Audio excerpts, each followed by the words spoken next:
नमस्कार, review channel के स्वागत है। ನಾನು ಸೌಖ್ಯ ಗಾಂವ್ಕರ್। ಧರ್ಮೇಂದ್ರ ಪ್ರಧಾನ್ ರಾಜೀನಾಮೆ ಬೆನ್ನಲ್ಲೇ ಪಂಜಾಬ್ ಎಜುಕೇಶನ್ ಮಿನಿಸ್ಟರ್ ರಾಜೀನಾಮೆಯ ಬಾಂಬ್ ಈಗ ಆಪ್ನಲ್ಲಿ ಅಲ್ಲೋಲ ಕಲ್ಲೋಲ ಸೃಷ್ಟಿ ಮಾಡಿದೆ. ಯಾವ ಆಪ್ ಸಿಜೆಪಿಗೆ ಬೆನ್ನೆಲುಬಾಗಿ ಕಾಪಾಡ್ತೋ, ಯಾವ ಸಿಜೆಪಿ ಅನ್ನೋ ಪಕ್ಷ ಹುಟ್ಟಿದ್ದೇ ಆಪ್ ಬಲದಿಂದ ಅಂತ ಹೇಳಲಾಗತ್ತೋ. ಯಾಕಂದ್ರೆ ಆಪ್ ಜೊತೆಗಿದ್ದವರೇ ಅಲ್ಲಿ ಹೋದವರು, ದೀಪ್ ಖೇರ್ಲಿ, ಸೌರಭ್ ದಾಸ್, ಇನ್ನಿತರರು ಯಾರ್ಯಾರು ಆಮ್ ಆದ್ಮಿ ಜೊತೆ ಹೆಚ್ಚು ಕಾಣಿಸ್ಕೊಂಡಿದ್ರು ಅವರೇ ಅಲ್ಲಿದ್ದವರು ಅನ್ನೋ ಚರ್ಚೆಗಳಾಗಿರೋದನ್ನೆಲ್ಲ ನೀವು ನೋಡಿದಿರಿ. ಮತ್ತು ಅವರ ಹಿಂದಿನ ವಿಡಿಯೋಗಳು, ಪೋಸ್ಟ್ಗಳನ್ನು ಎಲ್ಲವನ್ನು ಗಮನಿಸಿದಿರಿ. ಹಿಂದಿನ ಎಲೆಕ್ಷನ್ನಲ್ಲಿ ಆಪ್ಗೆ ಬಲವಾಗಿದ್ದವರು ಈಗ ಸಿಜೆಪಿಯ ಹುಟ್ಟು ಹಾಕಿದವರು ಅಂತ. ಈಗ ಅದೇ ಆಮ್ ಆದ್ಮಿಗೆ ಯಾವ ರೀತಿ ಸಂಕಷ್ಟ ಎದುರಾಗಿದೆ ನೋಡಿ. ಪಂಜಾಬ್ ರಾಜಕಾರಣದಲ್ಲಿ ಈಗ ಅಲ್ಲೋಲ ಕಲ್ಲೋಲ ಸೃಷ್ಟಿಯಾಗುತ್ತಾ, ಡೀಟೇಲ್ಸ್ ಇರ್ತಾ ಹೋಗ್ತೀವಿ. ಮಿಸ್ ಮಾಡಿದ್ರೆ ನಮ್ಮ ಚಾನಲ್ನ ಸಬ್ಸ್ಕ್ರೈಬ್ ಮಾಡಿ, ನಿಮ್ಮ ಅಭಿಪ್ರಾಯ ಕಮೆಂಟ್ ಮಾಡಿ ತಿಳಿಸಿ. ವೀಕ್ಷಕರೇ, ಪಂಜಾಬ್ನಲ್ಲಿ ಚುನಾವಣೆಯ ಸಮಯ, ಚುನಾವಣೆ ಹತ್ರ ಬರ್ತಿರೋ ಹೊತ್ತಲ್ಲಿ ಈಗ ಪಂಜಾಬಲ್ಲಿ ಬಿಗ್ ವಿಕೆಟ್, ಕುರ್ಚಿ ಅಲುಗಾಡ್ತಾ ಇದೆ. ಎನಿ ಟೈಮ್ ರಾಜೀನಾಮೆ ಕೊಡಲೇಬೇಕಾಗಿ ಬರಬಹುದು ಬಿಜೆಪಿ. ಆ ರೀತಿ ಅಸ್ತ್ರ ಎತ್ತಿರೋದು ಆಮ್ ಆದ್ಮಿ ವಿರುದ್ಧ. ಡೆಲ್ಲಿಯಲ್ಲಿ ಆಮ್ ಆದ್ಮಿಯ ಬಲದಿಂದ ಸಿಜೆಪಿ ಪ್ರಧಾನ್ ರಾಜೀನಾಮೆಗೆ ಕಾರಣ ಆಯಿತು. ಇಲ್ಲಿ ಈಗ ಬಿಜೆಪಿ ಪಟ್ಟು ಹಿಡಿದಿದೆ. ಕಾಂಗ್ರೆಸ್, ಅಕಾಲಿದಳ ಕೂಡ ಸಾಥ್ ಕೊಡ್ತಿದೆ ಆಮ್ ಆದ್ಮಿ ಮಿನಿಸ್ಟರ್ ರಾಜೀನಾಮೆ ಕೊಡಿಸೋದಕ್ಕೆ. ಯಾಕಂದರೆ ಕಳೆದ 4.5 ವರ್ಷಗಳಲ್ಲಿ ಒಂದೆರಡಲ್ಲ ಅಲ್ಲಿ ಪೇಪರ್ ಲೀಕ್ ಹಗರಣಗಳು ನೋಡಿ. Naib tehsildar recruitment, large scale cheating using Bluetooth devices, PSEB class 12 English board examination paper leak, PSTET Punjab state teacher eligibility test paper leak, ಇದೆಲ್ಲ ದೊಡ್ಡ ಲಿಸ್ಟ್ ಇದೆ ನೋಡಿ. ADO agriculture development officer examination paper leak, ಗಂಭೀರವಾದಂಥ ಆರೋಪ. Group B recruitment ಬಹಳಷ್ಟು ಇರೆಗ್ಯುಲಾರಿಟೀಸು, ಮತ್ತು excise, taxation inspector ರಿಕ್ರೂಟ್ಮೆಂಟಲ್ಲೂ ಕೂಡ ಮೆರಿಟ್ ಲಿಸ್ಟಲ್ಲೇ ಗೋಲ್ಮಾಲು. ಫಾರ್ಮಸಿ ಆಫೀಸರ್ಸು ಸಂಬಂಧಪಟ್ಟಂತೆ, ಅವ್ರ ರಿಕ್ರೂಟ್ಮೆಂಟ್ ಸಂಬಂಧಪಟ್ಟಂತೆ ಚೀಟಿಂಗ್ ಸ್ಕ್ಯಾಮ್ ಆಗಿದೆ. ಸೊ ಓವರಾಲ್ ಯಾವ್ಯಾವ ವ್ಯವಸ್ಥೆಯಲ್ಲಿ ಅಭ್ಯರ್ಥಿಗಳು ನೊಂದಿದ್ದಾರೆ, ಈಗ ವಿದ್ಯಾರ್ಥಿಗಳು ಕಂಗಾಲಾಗಿದ್ದಾರೆ, ಎಷ್ಟು ಪೇಪರ್ ಲೀಕ್ಗಳಾಗಿದೆ. ಎಜುಕೇಷನ್ ಮಿನಿಸ್ಟರ್ ಆಫ್ ಪಂಜಾಬ್ ರಾಜೀನಾಮೆ ಯಾವಾಗ? ವಿದ್ಯಾರ್ಥಿಗಳು ಈಗ ಬೀದಿಗಿಳಿದಿದ್ದಾರೆ. ಬಿಜೆಪಿ ಇದನ್ನು ತುಂಬ ಸೀರಿಯಸ್ ಆಗಿ ತಗೊಂಡಿದೆ. ಕರ್ನಾಟಕದಲ್ಲಿ ಬಿಜೆಪಿ ಟ್ವೀಟ್ಗೆ ಸೀಮಿತವಾಗಿದೆ. ದೊಡ್ಡ ಮಟ್ಟದ ಹೋರಾಟ ಕಾಣಿಸ್ತಿಲ್ಲ. KPSC ಸ್ಕ್ಯಾಮ್ ಯಾವ ರೀತಿ ಬಟ ಬಯಲಾಗಿದೆ, ಸಾಕ್ಷಿ ಸಮೇತ ಅನ್ನೋದನ್ನು ಕಣ್ಣಾರೆ ನೋಡ್ತಾ ಇದ್ದೀವಿ. ಸ್ಟೂಡೆಂಟ್ಸು ತಮ್ಮ ಜೀವನಕ್ಕೆ ಯಾರ ಗತಿ, ಅಲ್ಲಿ ಅಷ್ಟು ದೊಡ್ಡ ಹೋರಾಟ ಆಯಿತು ಡೆಲ್ಲಿಲಿ. ಇಲ್ಲಿ ನಮ್ಗೆ ಯಾರು ಹೇಳೋರಿಲ್ಲ ಕೇಳೋರಿಲ್ವಾ ಅಂತ ಇಲ್ಲಿನ ಅಭ್ಯರ್ಥಿಗಳು ರದ್ದು ಮಾಡಬೇಕು, ಪ್ರಾಸೆಸ್ಸನ್ನೇ ರದ್ದು ಮಾಡಬೇಕು, ಕಂಪ್ಲೀಟ್ ಸ್ಕ್ಯಾಮ್ ಆಗಿದೆ ಅಂತ ಮುಗಿಬಿದ್ದಿದ್ದಾರೆ. ಇಲ್ಲಿ ಯಾರು ಬಿಜೆಪಿಯವರು ಟ್ವೀಟ್ ಮಾಡ್ತಿದ್ದಾರೆ ಬಿಟ್ಟರೆ, ಅದು ಇದು ವಿಡಿಯೋಸ್ನ ಶೇರ್ ಮಾಡಿ ಅಟ್ಯಾಕ್ ಮಾಡ್ತಿದ್ದಾರೆ ಬಿಟ್ಟರೆ ಅದರ ವಿರುದ್ಧ ಸಂಘಟಿತ ಹೋರಾಟ ಅಂತೂ ಕಾಣಿಸ್ತಾ ಇಲ್ಲ. ಬಟ್ ಪಂಜಾಬಲ್ಲಿ ಬಿಜೆಪಿ ಎಲೆಕ್ಷನ್ ಟೈಮ್ ಬೇರೆ ಆಗಿರೋದ್ರಿಂದ ಜೋರಾಗಿ ಎತ್ಕೊಂಡಿದೆ. ಅಲ್ಲಿ ಕಾಂಪಿಟೇಷನ್ ಬೇರೆ ಇದೆ. ಕಾಂಗ್ರೆಸ್ಸು, ಬಿಜೆಪಿ, ಅಕಾಲಿದಳ ಮೂರು ಪಕ್ಷಗಳ ಅಸ್ತಿತ್ವಕ್ಕೆ ಹೋರಾಡಬೇಕಲ್ಲ. ಹಾಗಾಗಿ ತಾನು ಮುಂದು ಅದ್ದ ಈ ಪೇಪರ್ ಲೀಕ್ ವಿರುದ್ಧ ಪಂಜಾಬ್ ಮಿನಿಸ್ಟರ್ ರಾಜೀನಾಮೆ ಕೊಡಿಸೋದಕ್ಕೆ ಹೋರಾಟ ಮಾಡ್ತಿದ್ದಾರೆ ನೋಡಿ. ಪಂಜಾಬಲ್ಲಿ 3-5 ಲಕ್ಷ ಪರ್ ಪೇಪರ್ ಸೇಲ್ ಆಗಿದೆ ಅನ್ನುವಂಥ ಆರೋಪ ಕೇಳಿ ಬರ್ತಾ ಇದೆ. ಕೆಲವ್ರನ್ನೆಲ್ಲ ಅರೆಸ್ಟ್ ಮಾಡಿದ್ದಾರೆ. ಈ ಬ್ಲೂಟೂತ್ ಡಿವೈಸು ಅದು ಇದು ಇದಕ್ಕೆ ಸಂಬಂಧಪಟ್ಟಂತೆ ಕೆಲವ್ರನ್ನೆಲ್ಲ ಅರೆಸ್ಟ್ ಮಾಡಿದ್ದಾರೆ. ಬಟ್ ಅದು ಸೊಲ್ಯೂಷನ್ ಅಲ್ವಲ್ಲ. ಈಗ ದೊಡ್ಡ ಮಟ್ಟದಲ್ಲಿ ವಿದ್ಯಾರ್ಥಿಗಳಿಗೆ ಚೀಟಿಂಗ್ ಆಗಿಬಿಟ್ಟಿದೆ, ಅನ್ಯಾಯ ನಡೆದು ಹೋಗಿಬಿಟ್ಟಿದೆ. ಸೊ ಮಾಡೆಲ್, ನಿನ್ನೆಯಷ್ಟೇ ಆಗಿರೋ ಮಾಡೆಲ್ ನಮ್ಮ ಕಣ್ಣು ಮುಂದಿದೆ. ಪ್ರಧಾನ್ ರಾಜೀನಾಮೆ ಯಾಕೀಗ ಪಂಜಾಬಲ್ಲಿ ಆಗಲ್ಲ? ಆಗೇ ಆಗತ್ತೆ. ಎಲೆಕ್ಷನ್ಗೂ ಮುನ್ನವೇ ಪಂಜಾಬಲ್ಲಿ ಬಿಗ್ ವಿಕೆಟ್, ಪತನ ಫಿಕ್ಸ್ ಅನ್ನುವಂಥದ್ದು ಈಗ ಬಿಜೆಪಿ ಮಾಡ್ತಿರುವ ಘೋಷಣೆ.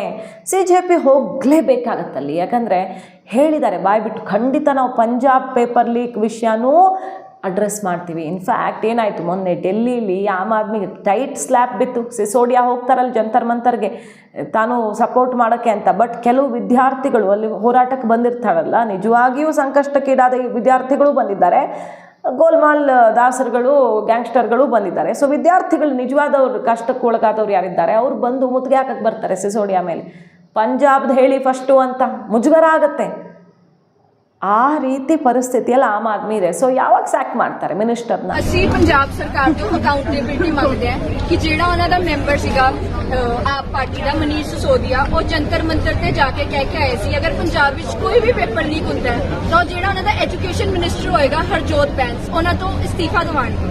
ਹੁਣੇ 2-3 ਦਿਨ ਪਹਿਲਾਂ ਫਾਰਮਾਸਿਸਟ ਦਾ ਪੇਪਰ ਲੀਕ ਹੋਇਆ ਤਾਂ ਹੁਣ ਅਸੀਂ ਚਾਹੁੰਦੇ ਹਾਂ ਕਿ ਹਰਜੋਤ ਬੈਂਸ ਅਸਤੀਫਾ ਦੇਵੇ ਤੇ ਪੰਜਾਬ ਸਰਕਾਰ ਆਪਣੀ ਅਕਾਊਂਟੇਬਿਲਟੀ ਤੇ ਕ੍ਰੈਡਿਟਬਿਲਟੀ ਲੈਵੇ ਅੱਗੇ।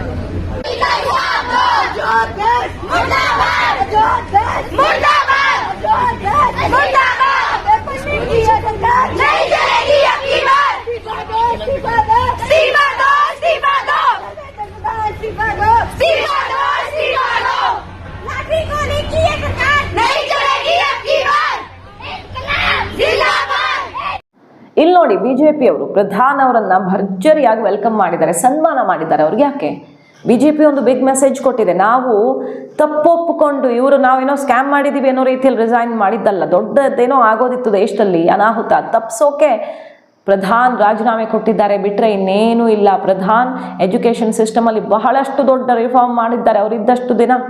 ಯಾಕಂದರೆ 30 ವರ್ಷಗಳ ಹಿಂದೆ ಇದೇ ಧರ್ಮೇಂದ್ರ ಪ್ರಧಾನ್ ಅವರು ಇಂಥದ್ದೇ ಒಂದು ಪೇಪರ್ ಲೀಕ್ ಹೋರಾಟದಿಂದ ಬಂದಂಥ ವಿದ್ಯಾರ್ಥಿ ನಾಯಕ. 12th ಪೇಪರ್ ಎಕ್ಸಾಮಿನೇಷನ್ ಲೀಕ್ ಸಂಬಂಧಪಟ್ಟಂತ ಹೋರಾಟ ಮಾಡಿ ಕೈ ಕಾಲು ಮುರುಕೊಂಡು ಅವತ್ತಿಂದ ಲೀಡರ್ ಆಗಿ ಹೊರಹೊಮ್ಮದವರು ಅದೇ ವಿದ್ಯಾರ್ಥಿ ಹೋರಾಟದಿಂದ ಬಂದು ಅದೇ ವಿದ್ಯಾರ್ಥಿ ಹೋರಾಟದಿಂದ ಅವರು ಎಕ್ಸಿಟ್ ಆಗಿದ್ದಾರೆ.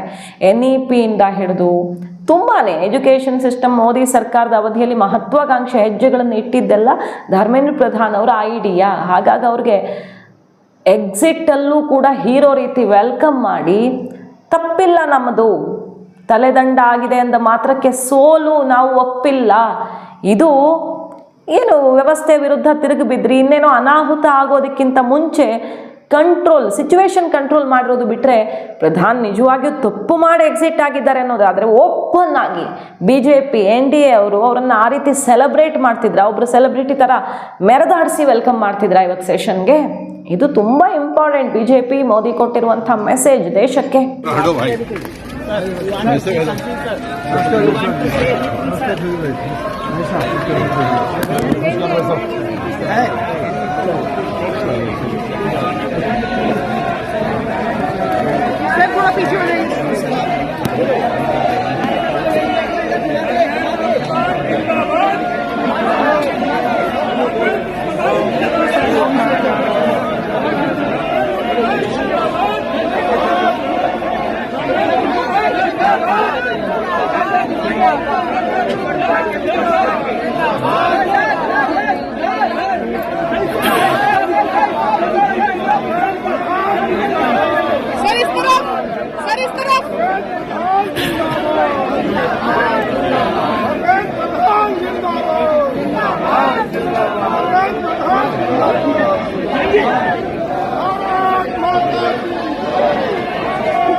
ಒಂದು ಕಡೆ CJPಯ ನಡೆ ಈಗ ಟೀಕೆಗೆ ಗುರಿಯಾಗಿದೆ. ರೆಸಿಗ್ನೇಷನ್ ಆದಮೇಲೆ ಪಾರ್ಟಿ ಮಾಡ್ತಾರೆ. ಪಾರ್ಟಿ ಮಾಡಬಾರ್ದ ಹುಡುಗರು, ಒಂದು ಖುಷಿ ಸೆಲೆಬ್ರೇಟ್ ಮಾಡಬಾರ್ದ ಅನ್ನೋ ಪ್ರಶ್ನೆ ಬರ್ಬೋದು. 5 ಸ್ಟಾರ್ ಹೋಟ್ಲಲ್ಲಿ ಈ ಥರ ದೊಡ್ಡ ಪಾರ್ಟಿ, ನೀವು ಮಾಡಿದ್ದು ವಿದ್ಯಾರ್ಥಿಗಳ ಪರ ಹೋರಾಟ, ಅಲ್ಲಿ ಮೋದಿ ಮಿಮಿಕ್ರಿ ಮಾಡಿಕೊಂಡು ಯಾವ ರೀತಿ ನಿಮ್ಮ ವರ್ತನೆ ಇತ್ತು, ನೀವು ಸಮಾಜಕ್ಕೆ ಮಾದರಿ ಅನ್ನೋ ರೀತಿಯಲ್ಲಿ ಟಿಪ್ಪಣಿ ಮಾಡ್ತಿದ್ದಾರೆ. ಬಟ್ ಅದೆಲ್ಲ ನಮಗೆ ಗೊತ್ತಿಲ್ಲ. ಅವ್ರ ಮಜಾನಾದರೂ ಮಾಡ್ಕೊಳ್ಳಿ, ಹೋರಾಟ ಮಾಡೋಕ್ಕೆ ಅವಕಾಶ ಇದೆ, ಪಾರ್ಟಿ ಮಾಡೋಕ್ಕಿಲ್ವಾ ಮಾಡ್ಕೊಳ್ಳಿ, ಬಟ್ ಮಾತನ್ನು ಉಳಿಸ್ಕೊಳ್ಳಿ. CJP ಈಗ ಪಂಜಾಬ್ನಲ್ಲಿ ಏನು ಮಾಡ್ತಾರೆ, ಕರ್ನಾಟಕದಲ್ಲಿ ಏನು ಮಾಡ್ತಾರೆ ಅನ್ನೋದು ಎಲ್ಲರ ಗಮನ ಇರೋದು. ಯಾಕಂದ್ರೆ ತುಂಬಾ ಜನ ವಿದ್ಯಾರ್ಥಿಗಳು ಅಭ್ಯರ್ಥಿಗಳು ನೊಂದಿದ್ದಾರೆ. 4 ವರ್ಷದಲ್ಲಿ 10 ಪೇಪರ್ ಲೀಕ್ ಅಂದ್ರೆ ಇದಕ್ಕೆ ಸುಮ್ಮನಿರುತ್ತಾ ಹಾಗಾದ್ರೆ CJP? ಇದನ್ನ ನೋಡಿ ಮೈ ರಕ್ತ ಎಲ್ಲ ಕುದಿಯಲ್ಲ ಇವ್ರಿಗೆ. ಹಾಗಾಗಿ ಈಗ ಕೌಂಟ್ ಡೌನ್ ಸ್ಟಾರ್ಟ್ ಆಗಿದೆ. CJPಯ ಮುಂದಿನ ಸ್ಟೆಪ್ पंजाब ಹೋಗುತ್ತಾ ಅನ್ನೋದ್ರ ಬಗ್ಗೆ. yes. और पंजाब पेपर लीक को लेकर कुछ कहेंगे सर? उस पर भी करेंगे, हम बोलेंगे, हम उसी के ऊपर प्लानिंग कर रहे हैं अभी. चलिए, आगे कुछ सरकार से कुछ आपकी बातचीत रही है आगे के लिए? मतलब जो केसेस हो रहे हैं उस पर बातचीत चल रही है. किसी भी जो भी स्टूडेंट्स है किसी पर भी केस नहीं लगनी चाहिए. BJP ಎಷ್ಟು ಸೀರಿಯಸ್ ಆಗಿ ಈ ಕೇಸನ್ನ ಹ್ಯಾಂಡಲ್ ಮಾಡುತ್ತೆ ಅಂತ ಮಾಹಿತಿ ಇಷ್ಟ ಆಗಿದ್ರೆ ಮಿಸ್ ಮಾಡಿದ್ರೆ ನಮ್ಮ ಚಾನಲ್ನ ಸಬ್ಸ್ಕ್ರೈಬ್ ಮಾಡಿ, ನಿಮ್ಮ ಅಭಿಪ್ರಾಯ ಕಮೆಂಟ್ ಮಾಡಿ ತಿಳಿಸಿ. Thank you.